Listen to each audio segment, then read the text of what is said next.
네, 안녕하세요. 로열로더 로쌤입니다. 자, 2021년 1월 27일 수요일 시황방송 시작하도록 하겠습니다. 자, 먼저 IMF가 세계 경제 성장률 전망치를 상향 조정했습니다. 체크해 보고요. 자, 한한령 해제 기대감이 올라오고 있습니다. 제목에도 올려드렸지만 한중 정상 통화가 있었죠. 그래서 이 부분에서 관련주들 확인해 보도록 하겠습니다. 또 실적 시즌의 공략주들 항상 꾸준히 말씀드리고 있는데 한번 체크해 보도록 할게요.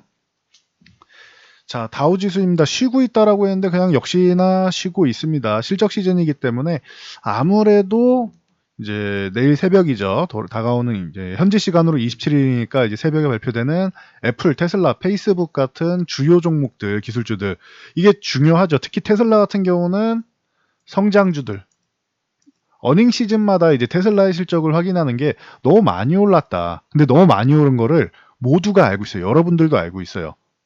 그렇기 때문에 테슬라가 한 단계 더 성장할 수 있는가 이 부분에 대해서 실적으로 확인받고 싶어 하는 겁니다. 그래서 이 테슬라 실적이 좀 중요하게 작용하지 않겠는가. 기존 같으면 애플이랑 페이스북이 실적 발표하는데 어디 테슬라가 낍니까? 그런데 이제 2020년부터 해서는 이제 테슬라의 위상이 달라졌죠. 예, 기존에도 굉장히 많이 치고 올라오고 있었지만 이제는 미국 증시를 대표하는 섹터의 가장 큰 중심축 중 하나, 가장 핫한 종목이다라고 할 수 있겠죠. 그래서 성장주들의 밸류를 다시 한번 측정할 수 있는 척도가 되지 않을까 싶습니다. 그래서 기다려 보시면 되겠죠. 그리고 IMF에서 이제 2021년 세계 경제 성장률 전망치 상향 조정했다라고 말씀드렸는데 작년 10월에 세계 경제 성장률은 올해 5.2% 정도로 예상을 했는데 이걸 살짝 확대해서 이제 5.5%로 해서 0.3% 상향 조정을 했습니다. 그리고 여기에 미국 부양책에 대해서도 얘기가 나왔는데 1조 9천억 달러 이 어마어마한 부양책이 통과가 될 경우에는 향후 3년 동안 미국 경제 성장률을 한 5% 정도 높일 수 있다라고 IMF가 얘기를 하고 있습니다. 그래서 이 정도 추산된다라고 하니 여러분도 참고하시면 될 것 같습니다. 하지만 전일 말씀드렸듯이 한 달 정도 질질 끌릴 가능성이 있다. 4주에서 6주 정도 지금 전망하고 있는데 공화당이랑 이 부분이 좀 조율이 좀 돼야겠죠. 그래서 참고하시면 될 것 같습니다. 그래서 지금 쉬는 구간이다. 자연스럽고 나스닥도 마찬가지 그냥 지켜보고 있는 거죠. 애플, 테슬라, 페이스북 이 세 종목 실적 발표 나오는 거 한번 확인해 봅시다.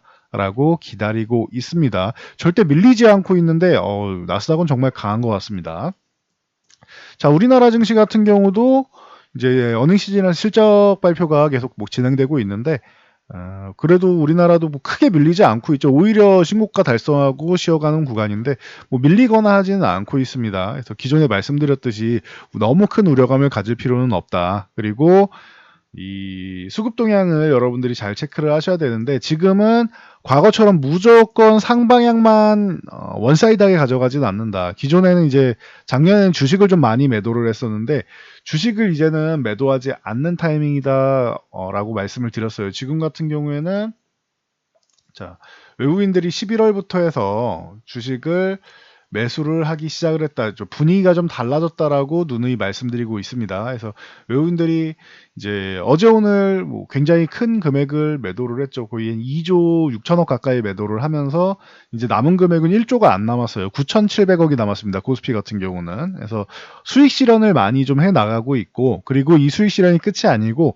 포트폴리오를 재정비하는 구간이다라고 말씀드렸어요. 그래서 다른 시기면 모르겠는데 1, 2월은 기관과 외국인이 포트폴리오를 비워내고 새로운 종목을 편입하는 구간이다라고 말씀드렸기 때문에 이 매도가 나오는 부분이 너무 과도하게 우려감을 가질 필요는 없다라는 부분 다시 한번 말씀을 드릴게요. 그리고 코스닥 같은 경우도 어제 오늘 이제 매도가 나왔는데 어제 2,100억 오늘 1,500억 정도 매도가 나왔죠. 그래서 코스닥은 대규모 꽤 큰 매도가 나왔는데 코스피와 함께 그런데 불구하고 코스닥은 아직도 1조 6천억이나 매수 금액이 남아 있습니다.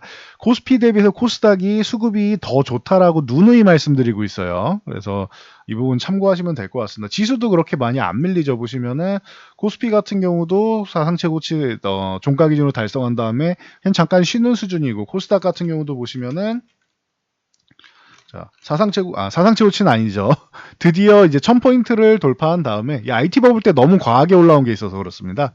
근데 이제는 뭐 잊혀진 지수라고 봐도 되니까 그때랑은 비교할 건 아닙니다. 거의 뭐 최고치라고 봐도 상관은 없는데, 그래도 기존에 달성한 적은 있으니까 저희 뭐 20년 만에 이렇게 1000포인트를 넘어와 있는데, 넘어온 다음에 뭐 어제 오늘 좀 쉬는 모습입니다. 뭐 귀엽게 쉬고 있죠. 그러니 크게 뭐 우려감을 나타낼 정도는 아니다. 그리고 수급 동향 보면은 여러분들이 이렇게 매도하고 있는데 왜 우려감이 없나요? 이거는 진작에 설명드렸고, 조금 전에도 설명드렸듯이 지금은 종목 교체 시즌이라 그래요. 포트폴리오 교체하는 시즌입니다. 그리고 선물 쪽에서는 외국인들이 수익 실현을 많이 했다라고 말씀드렸고, 코스피 쪽도 많이 비워내고 있다라고 말씀드렸어요. 그러니 과거처럼 작년처럼 원사이드하게 여러분 걱정하실 필요 없어요. 이런 말씀을 드리지는 않아요. 언제 조정이 나와도 이상할 게 없고, 지금 많이 올라온 거를 시장 참여자들 누구나 다 알고 있습니다. 근데 여러분들이 인식하고 있기 때문에 지금 조정이 안 나온다라는 거예요. 조정이 나와도 이상할 게 전혀 없어요.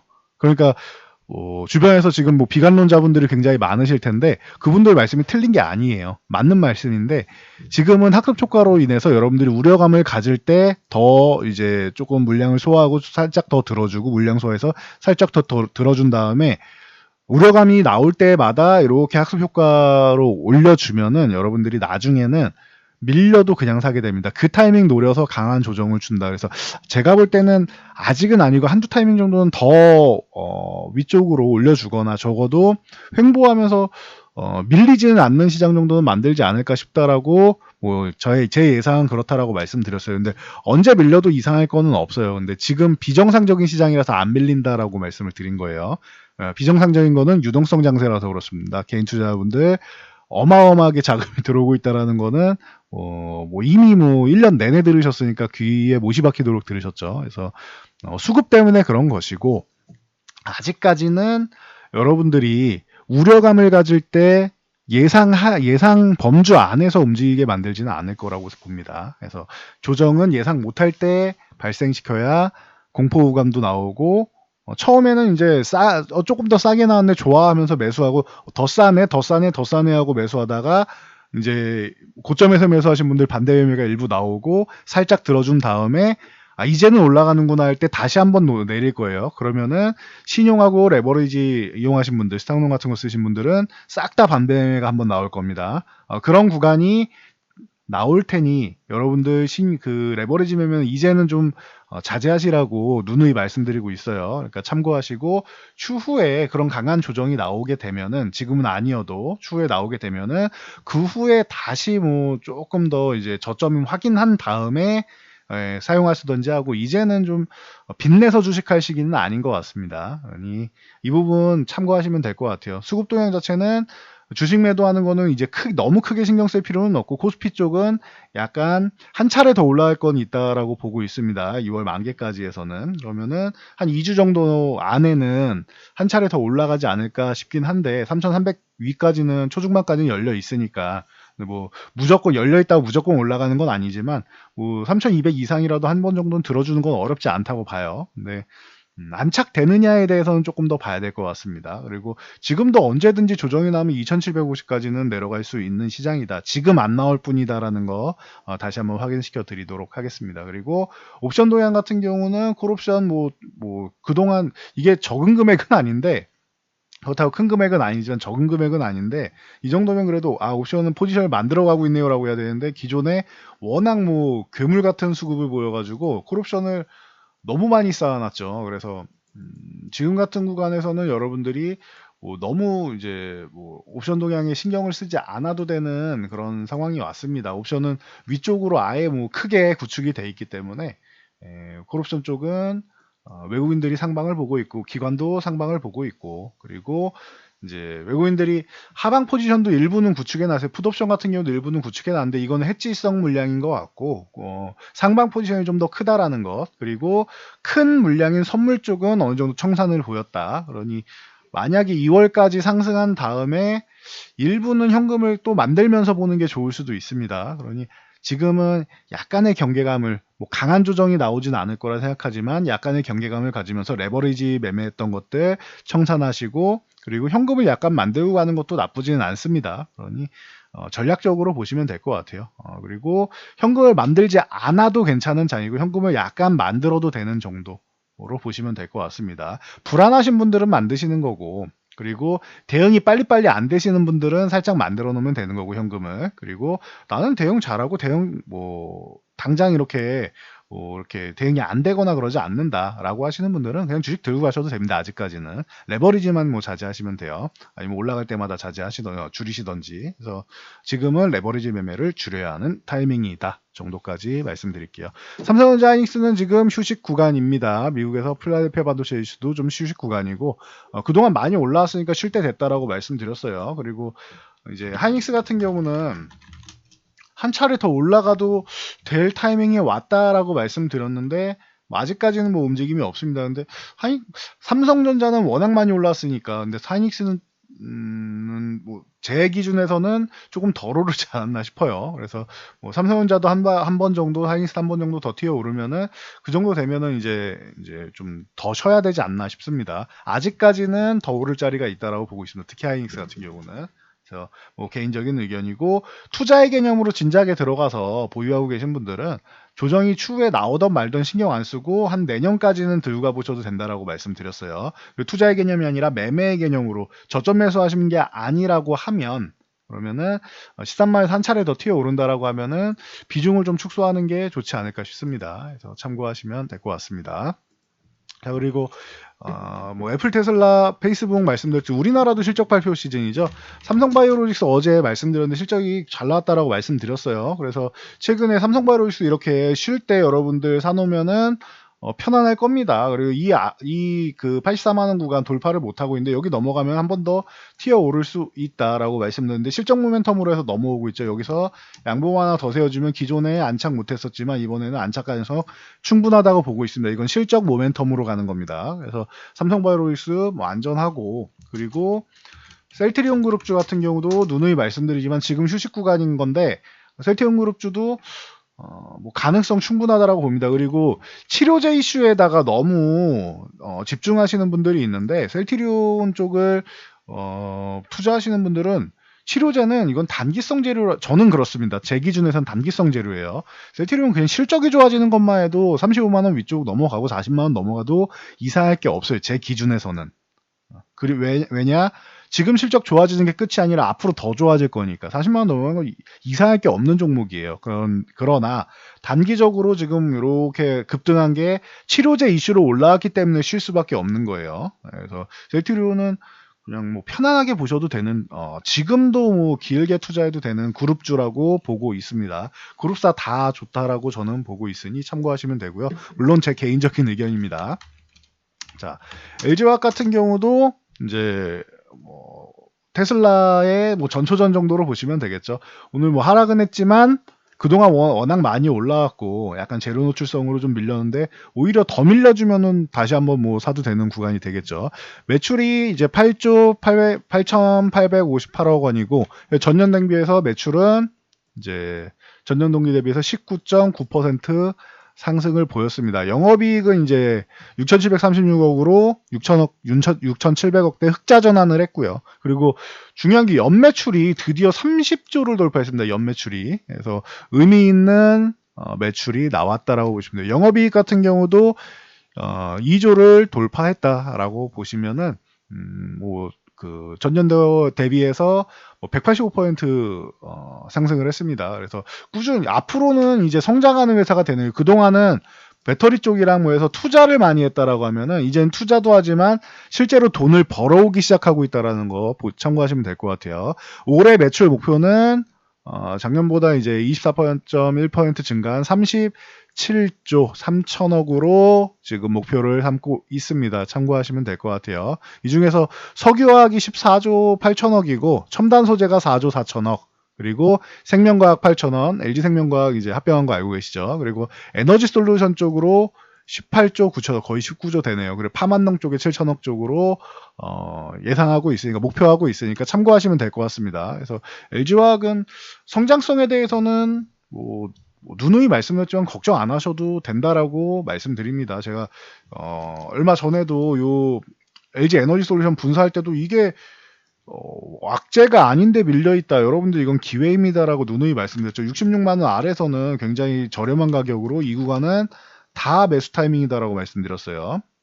그리고 나서 지금 66만 원 이하에서 매수하신 분들 방긋 웃고 계시죠 지금. 그래서 최근에 뭐 가입 신청하시는 분들 중에 기존에 수익을 많이 봐서 수익금 정도 이상 되신 분들은 이렇게 수익금 지키는 차원 혹은 이제 수익금 가지고 저희 쪽에 이제 뭐 가입을 하시겠다라는 분들이 많이 찾아와 주시는데 제 의견 수렴해서 참고해서 수익 보셨다고 하시는 분들 많으신데 그 감사 표현해 주셔서 저희도 감사드립니다. 그래서 앞으로도 이렇게 좀 좋은 종목에다가 투자하면 좋을 것 같아요. 그리고 이 배터리 3사에 대한 칼럼 올라가 있으니까 기고돼 있으니까 아마 지금 현재 수정 작업 중일 겁니다. 제가 칼럼을 좀 길게 써가지고 그래서 아마 내일 정도에는 언론에 노출되지 않을까 싶습니다. 그러면은 그 칼럼도 읽어보시고 참고하시면 될 거예요. 그래서 전망 같은 경우는 보시면 될 것 같고, 자 기아차도 오늘 발표된다라고 말씀드렸는데 기아차는 뭐 여기 뭐 8만 5, 6천 원 요 사이에서 9만 5천 원 요 사이에서 움직이고 있지요. 그래서 매출액이 이제 16조 9,106억으로 이제 뭐 굉장히 뭐 좋은 모습을 보였죠. 5% 상승한 모습입니다. 그래서 여전히 뭐 좋은 모습. 영업이익 같은 경우도 1조대를 달성을 했습니다. 그래서 참고하시면 될 것 같습니다. 굉장히 뭐 좋은 실적을 보이고 있다. 기아차 뭐 굉장히 뭐 훌륭하고 저는 현대차보다는 기아차를 조금 더 선호한다. 제 성향이라고 말씀드렸어요. 국내에서는 이제 현대차가 좋지만 뭐 해외에서는 기아차가 이렇게 뭐 훌륭하게 뭐 자리 잡고 있다라고 누누이 말씀드렸습니다. 참고하시면 될 것 같고 예상치보다 조금 더 뭐 양호하지 않았나 싶어요. 그래서 참고하시고 자 기아차 같은 경우 이제 국내에서는 작년에 이제 13만 대를 팔았습니다. 13만 7,389대인데 5.2% 정도는 점유율 하락이 있었습니다. 뭐 코로나 영향력이 있고 그리고 이제 하반기에 개소세 인하가 감소됐고 이제 공장도 이제 부분 파업이 있었죠. 이런 여건에도 불구하고 이제 좀 선방했다라고 보고 있고 대신 국내에선 감소했지만 해외에서는 양호했습니다. 60만 대를 넘기면서 60만 5,306대로 이제 1.2% 상승을 보였다 해서 총 74만 2,695대인데 0.005% 감소했으니까 이제 국내 감소폭을 해외 판매로 메꿨다라고 생각하시면 돼요. 그럼에도 불구하고 이제 매출에서 좋은 모습을 보인 거는 이게 국내 시장에서 판매된 건 뭐 소렌토, 카니발, K5 같은 이 신차 판매가 호조되면서 이제 감소폭은 좀 줄였고 판매 대수는 줄었지만 이제 신차가 판매되면서 이제 금액이 좀 올라간 것이죠. 그리고 해외에서 작년에 누누이 말씀드렸던 이 텔룰라이드가 뭐 어마어마하게 이 고수익 차종으로 완전히 자리를 잡았습니다. 그래서 텔룰라이드가 굉장히 뭐 효자 노릇을 톡톡히 해주고 있다. RV 쪽 잘 판매되고 있다라는 거 참고하시면 될 것 같아요. 그래서 저는 이 자동차 업체의 경우는 현대차, 기아차, 국내에선 당연히 현대차지만 해외에서도 이제 현대차의 뭐 네임은 더 높은 건 맞지만 기아차 쪽이 맞춤형으로 볼 때는 뭐 준중형 혹은 경차 쪽으로 해서 이제 들어가고 아니면은 이 SUV RV 쪽으로 해가지고 이제 좀 큰 차들 좀 선호하죠. 경차 아니면 해외는. 그래서 세단 쪽이 좀 더 강력한 현대차보다는 이 기아차 쪽이 좀 더 이제 좀 유리하지 않느냐라고 과거부터 뭐 많이 말씀을 드렸습니다. 그래서 뭐 예전에 2009년도부터 이제 벤버랭키 시장 때도 기아차의 뭐 소울이랑 소렌토 많이 말씀을 드렸었죠. 그러니까 참고하시면 될 것 같습니다. 기아차도 좋은 모습을 보였다. 그리고 삼성전기 오늘 주요 좀 볼만한 기업들이 이제 실적 발표가 좀 있어서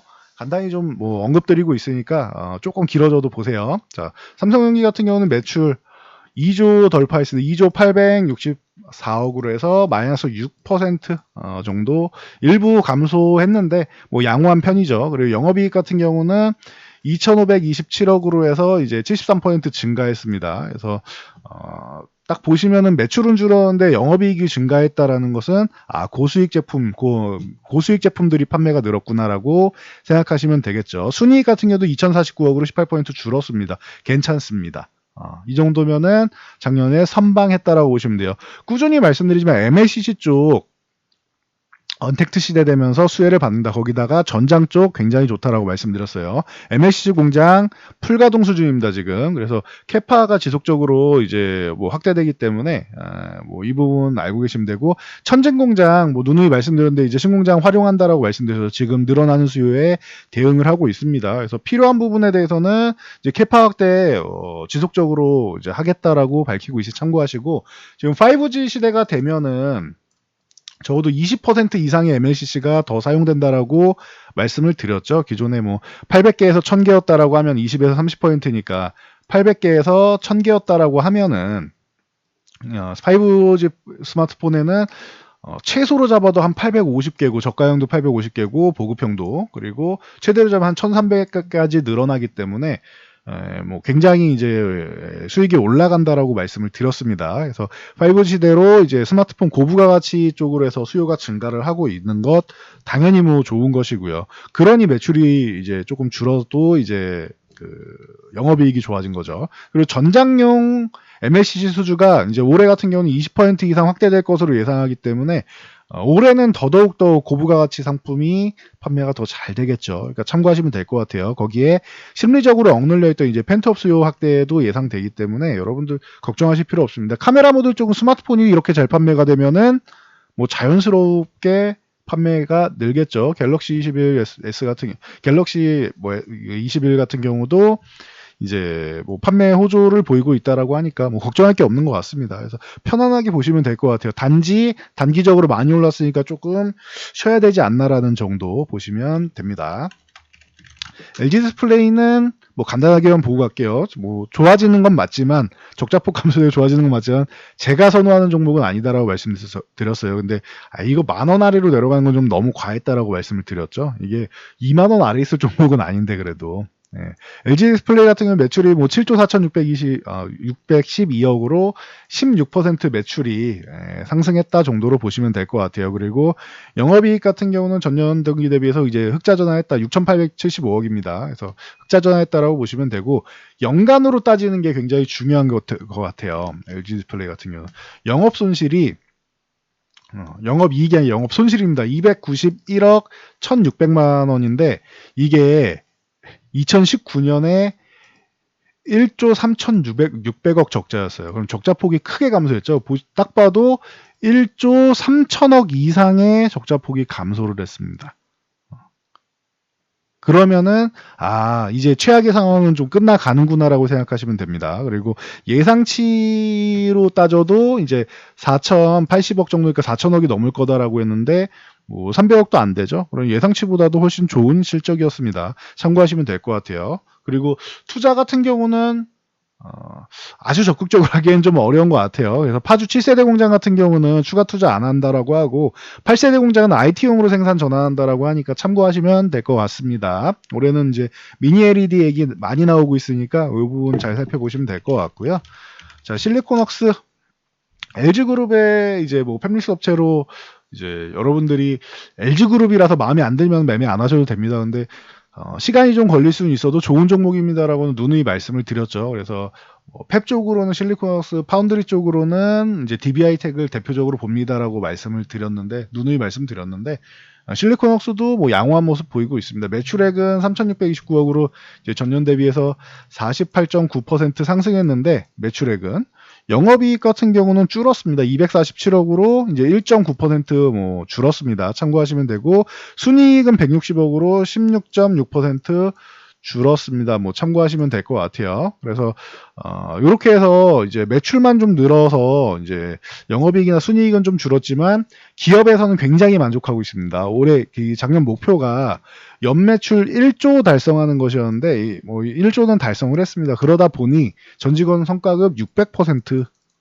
통 크게 쏜다라고 합니다. 그리고 올해 LG 신설 지주회사 쪽으로 자회사 편입 예정되어 있으니까 이슈가 될 수 있습니다. 실리콘웍스 참고하시면 될 것 같습니다. 여기까지 간단하게 보고요.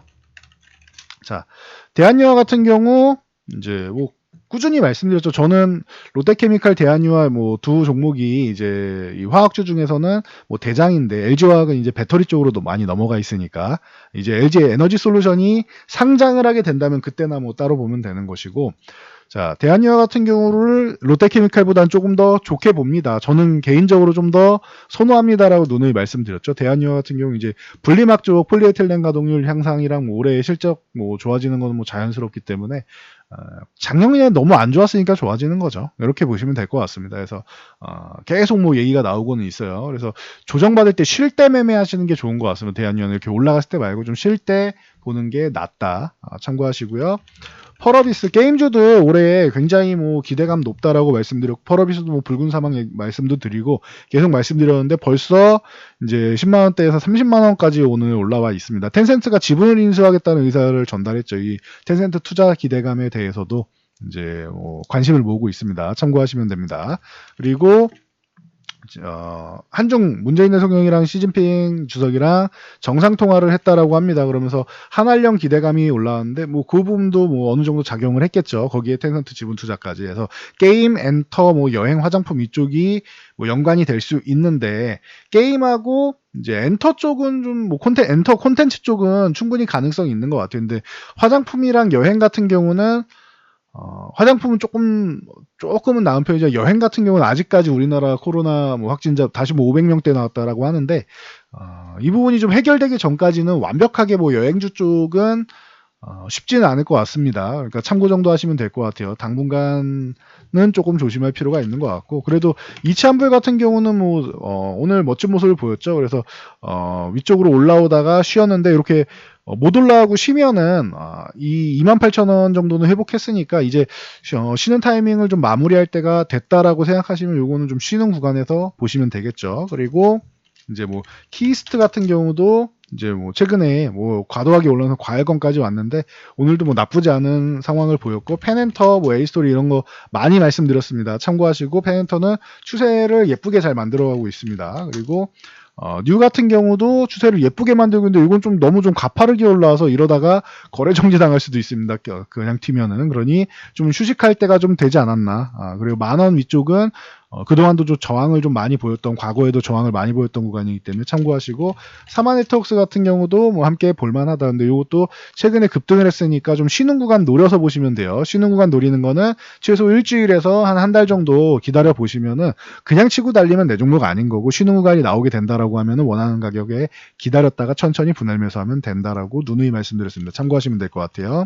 그리고 자, 택배비 단가 인상 뭐 얘기 나왔습니다. 한익스프레스 기존에도 뭐 꾸준히 말씀드리는데 어닝 시즌마다 말씀드리고 있죠. 한익스프레스 상승하다 쉴 때 어닝 시즌이 다가온다. 보통 어닝 시즌 되면은 은근슬쩍 눈치 보다가 확 튀어 오른다. 그리고 나서 쉬는 구간이 나오는데, 어닝 시즌이 다가오면 또 쉬는 구간 나오고 하죠. 한 번 튀고 쉬고 한 번 튀고 쉬고 이런 게 반복되는데, 한익스프레스 분명히 항공주 중에서는 대한항공을 제가 유일하게 볼 수 있다라고 말씀드린 이유가 여객 부분에 그냥 화면 실어서 날리면 된다라고 말씀드렸죠. CJ 대한통운 볼 때 한익스프레스 같이 보면 된다. 못 올랐을 때 특히 이렇게 쉴 때 보는 거다라고 말씀드렸습니다. 택배비 인상이랑 뭐 여러 가지 뭐 유통 과정 부분에서 인상이 된다라고 하면은 이제 한익스프레스 동방세방 같은 종목도 같이 볼 수 있다라고 보시면 되고요. 29일부터 택배 총파업 얘기가 나왔는데 CJ 대한통운 같은 경우는 그래서 좀 못 올라온 게 있는 것 같아요. 택배비 인상이 되면 좋은 건데 총파업이 되면 또 안 좋은 거죠. 그러니 뭐 양쪽 파업과 이런 택배비 인상으로 인한 구조적인 모멘텀 양쪽 사이에서 좀 고민되면서 오늘은 그냥 뭐 약보권으로 그냥 쉬었다라고 보시면 될 것 같습니다. 그래서 어닝 시즌 되면 이런 택배 관련주들은 지금은 뭐 당연히 뭐 호재성으로 작용할 수 있고, 그리고 추석 뭐 이런 건 대목이죠. 그러니까 여러분들이 잘 보면서 판단하시면은 쉽게 뭐 파악하실 수 있지 않을까 싶습니다. 그리고 뭐 오늘 한컴미드 같은 경우는 뭐 이슈가 좀 있었는데, 계열사인 한컴 인스페이스 요즘에 우주항공 테마주 굉장히 좋았었는데, 한컴미드 같은 경우도 이제 위성 관제나 정보 처리 분석하는 이런 기업이다라고 보시면 돼요. 그러니 그럼 인공위성을 쏘아 올리고 하는 기업뿐만 아니라 이걸 관리하는 부분도 중요하겠죠. 그래서 뭐 해당 관련주다라고 생각을 하시면 되는데 이게 네이버 클라우드랑 협력을 한다라는 얘기가 나왔습니다. 그래서 오늘 반짝하고 올라왔어요. 그래서 참고 정도 하시면 될 것 같습니다. 한컴인 스페이스가 계열사입니다. 한컴이드에 참고 정도 하시면 될 것 같고 미톤이 이제 웹툰 플랫폼 이제 탑툰의 IP를 활용해서 게임 개발을 하는 것을 협약했다라고 합니다. 그럼 웹툰 관련주는 많이 말씀드렸죠. 미톤은 이제 막 올라가기 시작하니까 관심 있게 보셔도 되지 않을까 싶고요. 그리고 제가 일적 시즌만 되면은 계속 말씀드리는 게 저런 한익스프레스 같은 택배 관련주들 그리고 게임 관련주 그리고 결제 관련주 그리고 이제 엔터 콘텐츠 관련주들 많이 말씀을 드렸는데 콘텐츠 관련주는 최근에 좀 많이 올라왔죠. 그리고 1월에 자율주행 VR 같은 경우도 같이 보셔야 됩니다라고 말씀드렸죠. 게임주 보실 때 게임주가 좀 올라왔다. NC소프트 좀 올라와서 부담된다 하면은 VR 관련주 보시라고 했죠. 그래서 VR 관련주 뭐 제가 좋아하는 뭐 QSI부터 시작해가지고 이제 뭐 한국큐빅이라던가 나머지 뭐 YJ 게임즈 뭐 드래곤플라이 등등등등 종목들 많다라고 해서 게임도 있고 많이 말씀을 드렸는데 결제 관련주 같은 경우도 해당이 되고 게임 관련주 엔터 콘텐츠 보시면 될 것 같아요. 그리고 웹툰 관련주 자 지금도 웹툰하고 연관이 됐죠. 웹툰이 게임 그리고 드라마 뭐 영화 등 여러 콘텐츠에 접목이 되고 있다라고 말씀을 드렸습니다. 그래서 보시면은 뭐 최근에 보면 키다리 스튜디오나 이런 종목들 뭐 어마어마하게 뭐 강한 모습을 보이고 있죠. 그래서 이런 종목은 치고 올라갈 때가 아니고 이격이 벌어져 있으니까 쉴 때 이격을 좀 좁히고 쉴 때 보는 거다라고 항상 말씀드렸어요. 키다리 스튜디오, DNC 미디어, 뭐 미스터 블루 이런 종목들 뭐 누누이 말씀드렸습니다. DNC 미디어 같은 경우 42,000원 부분까지 최근에 잘 올라와 가지고 1월에 보시면 됩니다. 근데 좀 많이 올라와 있죠, 지금 벌써. 그리고 휴식 구간에 42,000원을 돌파하거나 아니면 조금 더 내려와서 4만원 아래쪽을 주거나 하면 굉장히 좋을 텐데, 뭐 참고하시면 될 것 같아요. 그리고 미스터 블루는 이제 뭐 올라가기 시작하는데 아직 좀 덜 올랐죠. 각도가 좀 약하네요. 참고 정도 하시고 13,000원에서 13,500원을 넘어가야지만 이제 한 차례 더 좋은 모습을 보일 수 있다라는 거 참고하시고 뭐 대원 미디어 같은 경우도 뭐 해당되는데 여기는 이제 그쪽도 있죠. 그 닌텐도 쪽, 뭐 동물의 숲이나 뭐 이런 뭐 굉장히 뭐 인기 좋은 뭐 쪽으로 해서 이제 닌텐도까지도 엮여 있는 쪽이니까 뭐 참고하시면 될 것 같습니다. 그래서 이런 웹툰 관련주들 이렇게 어닝 시즌마다 볼 수 있는 제가 뭐 계속 들고 가세요보다는 어닝 시즌마다 보시면 됩니다. 그리고 성장성을 좋게 보시는 분들만 뭐 계속 들고 가고 저점 매수하신 분들만 들고 가는 거죠. 트레이딩 관점에서도 좋은 종목이기 때문에 어닝 시즌마다 볼 수 있다라고 누누이 말씀드리고 있습니다. 참고하시면 될 것 같아요. 얼마 전에 미세먼지 관련주도 이제 뭐 관심 가져볼 때가 됐다. 대신 요거는 한 중기 정도로 보시면 된다라고 말씀드렸는데 이렇게 계절적 특성 이용하시고 아니면 시기적 특성 이런 어닝 시즌의 특성 이용해서 항상 이제 관심 가져볼 만한 그 시기에 관심 가져볼 만한 이런 관련주들 뭐 잘 살펴보시면은 지금은 뭐 계속 기회의 시장인 것 같습니다. 그러니 뭐 크게 걱정하기보다는 지금은 천천히 보시고 불안하다라고 하면은 약간은 보수적으로 현금 마련하면서 보시면은 뭐 걱정이 없는 시장이다. 그래서 여기까지 말씀드리고 물러가도록 하겠습니다. 자, 애플, 테슬라, 페이스북 실적 발표 앞두고 있으니까 그 부분 잘 체크하면서 보시면 될 것 같습니다. 오늘도 영상이 도움되셨다면 좋아요와 댓글, 알람 설정해 주시고요. 영상 잘 참고해서 모두 안전 투자하세요.